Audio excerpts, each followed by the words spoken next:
You're listening to The Money Hour with your host, Tina Mitchell, and co-host, Keelan Harvey on Alternative Talk AM 1150. Now, back to the show with local mortgage experts, Tina Mitchell and Keelan Harvey.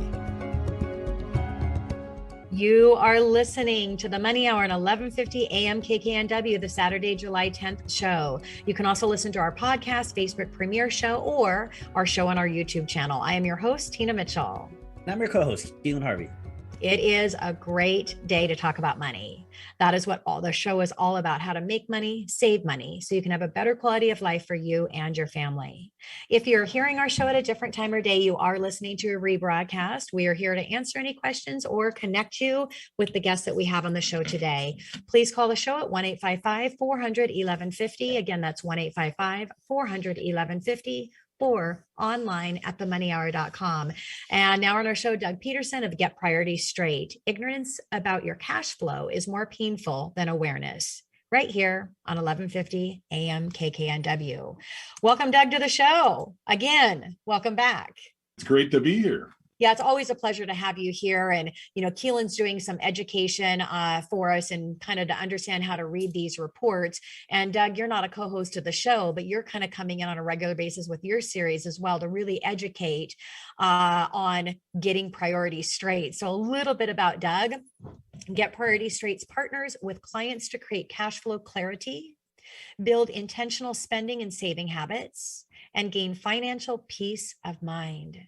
GPS was founded out of the passion for positively influencing individuals, couples, and business owners' lives by helping them transform their relationship with their personal finances. Their comprehensive processes and tools give you clarity and insight into your financial situation so your funds support the priorities and values that drive you. You will gain control, reduce stress, and enjoy more of what life has to offer. Doug, you big stud. Good to see you again. And I'm excited to talk about what we got going on here. You always got such interesting information to provide, and it always changes, which is really valuable. Your theme here today is ignorance about your cash flow is more painful than awareness, which is brilliant, by the way. Why is this topic important? Well, when we don't know, we're uncertain. When you know and are aware, you can just make better decisions and get better results. Most people don't know where their money's going. They have a general idea, but when they see their strategy, they make different decisions. Now, people might say, well, I don't really have a strategy. Everybody has a strategy, even if it's just random. That's your strategy. But if you know where your money's going and you realize, wow, there's other stuff I want more, you can make better decisions, but often people are afraid to look at it. So wait, Doug, you said people don't know where their money is going. And you also said that when they see what their strategy is, they make different decisions. So if they don't know where their money is going, they don't have a strategy. Would that be correct? Yeah. And like I mentioned a little bit before, they have a strategy, but their strategy is just to wing it. Just spend money and hope they get ahead versus being intentional about your spending and giving every dollar a job and knowing how much is left. People don't like the word budgeting because it sounds like a diet, but people go, oh no, I use Quicken and I use Mint and I use other programs. All they're doing is record keeping. You're not budgeting your money unless you know how much you have left. If you can't answer that question, you're not budgeting. That makes a lot of sense. I mean, in life is happening. Time is passing and you're either intentional about it or you're not, but something is coming out of your actions. And so same with your money. No matter what it is, what you're doing is your plan. If you're not intentional about it, that's what your result is. So it makes a lot of sense. Why do you call it cash flow, Doug, as opposed to budgeting? Well, budgeting is one piece. That's deciding how much money is going in and how much is going out and how much you want to spend in each area. But there's another component you have to consider, and that is the health of your finances. How much cash do you have? How much consumer debt do you have? If you want to buy a home, you can't carry a whole bunch of unsecured debt and expect to have a good credit score and have money to purchase. So you need to look more than just, yeah, we're living within our budget. Are you building up reserves? Do you have an emergency fund? Do you have goals you want to reach? are you healthy? You look at a company, some companies have more debt than they do cash, and often people have more debt than they do cash. And any asset that depreciates, any consumer debt that goes down in value is not good debt, because now you're paying extra interest on something that's becoming less and less valuable. Yeah, if you can really strategize yourself as a bank would, position yourself just as if you're your own bank, you would be looking at your money a lot differently. So, Doug, what do people need to understand about their own cash flow? Well, it's really simple. People make this hard, but it's simple. You just need to put in a good system, and a system that'll tell you where you stand. And people are sometimes not interested in saying, well, I don't want to keep track of what I spend. But if you can get 10 or 15% more cash to do whatever you want with, and let's say you're making $150,000, that's $10,000 to $15,000. And if that's take home, that's all net. So if you knew that you could absolutely save 10 to 15%, when they implemented credit cards, they found that people spent 23% more than they did when they paid cash. Well, it's the same thing when you pay attention to your finances. If you pay attention, you'll probably save 10 to 15 to 20%, and you'll repurpose that money to stuff that's really important to you.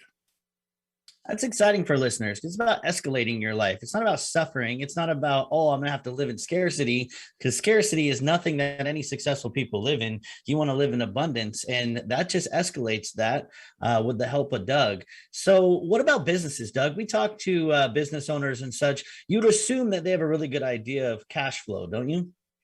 You'd think so, but most businesses I find are started by great technicians, people who are excellent in their field. And like most people, they haven't invested time in learning how to manage cash flow. Instead, they do something I call checkbook budgeting. We have money left. Let's buy it. They don't take into consideration the money that they've already committed, taxes, infrequent expenses, and keeping enough reserves. Often I find business owners don't set aside the salary of a new person for 3 months before they hire them. And then you go, boy, they're not working out. And now they have a debt to deal with. So it's really important. If you own a business, well, first of all, your home is a business. There's money coming in and money going out. You need more money coming in and going out. And it's the same thing with the business. At home, you need an emergency fund. In your business, you need reserves. So, Doug, it's no difference in any conversation or any change that we're trying to make in our life. You to get different results, you have to create different behaviors, different mindset, different habits in order to do that. And you've created, to help people through this journey of changing behaviors, you've created the GPS, attitude and habit shifting model. And we're going to break it down here with you today, but can you share just the basic of that? Well, it's going from how you feel to what you know. It's really starting out optimistic, moving through the pessimistic area as you kind of realize what you have to deal with, and then back to more of an optimistic success position. So we got a really snazzy model here that unfortunately some are not going to be able to see, but we can go through the stages with everybody. And so we're going to take some time to do that. So I want to start, Doug, with stage 1, false hope. Can you go into that a little bit more in detail? Yeah, I just say I don't know what I don't know. I want to start something. I'm excited about it. And I really don't know what's all involved until you get into it. And then you have stage 2 that you call new awareness, where somebody is saying, I guess I need help. Yeah. So kind of back to stage 1, it's also the unconscious incompetence piece, right? You really are getting started and you're not sure what it is. Now in stage 2, you're starting to get into more of a pessimistic role where wow, I think this is a lot more than I thought, or shoot, I have to learn something. I might have to change a little. You gain a new awareness and you say to yourself, wow, I guess I need help with this.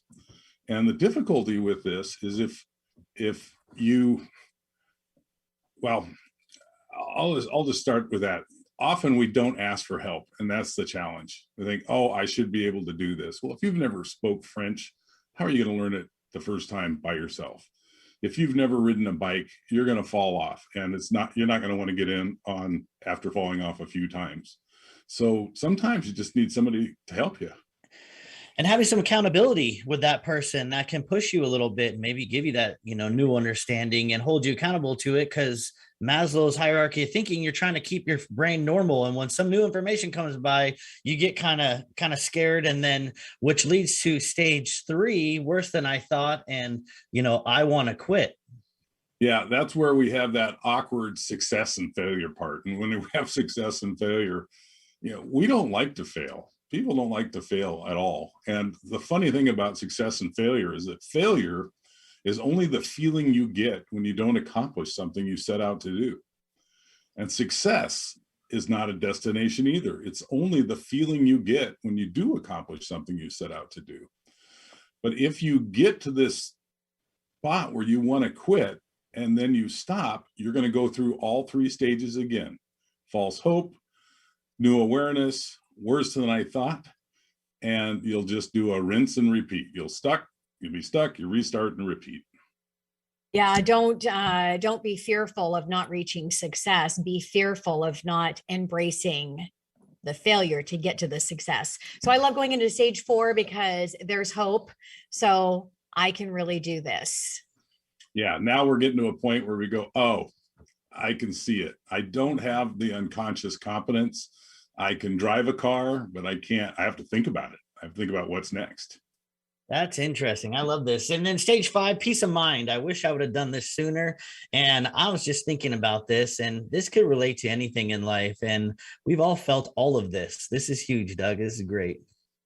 Well, that wish I'd done it sooner is, oh my gosh, this wasn't near as bad as I thought now that I'm on the other side. And wow, this is so much easier. And if I'd only known. But the thing is, it's not that if I only knew that now what I knew then, or if I only knew then what I know now, it's here's what I know now. So let's just move forward. Yeah, Doug, thank you so much for going through those steps, and because it's valuable. It's just like Keelan said, it's going to apply anything that we do. Those are the natural steps that you're going to go through. And if you kind of know what's coming up, you can actually kind of speed up in the process of the steps that you really don't want to spend too much time there because you know what the step is on the other side, right, Doug? Yeah, and we help you get through stage 2 and 3 fast because that's where some help can get you through the bumps. Yeah, Doug, thank you again for coming in and joining us on the show. Always appreciate you and your expertise. Thanks. It's great being here. Look forward to seeing you next time. Okay.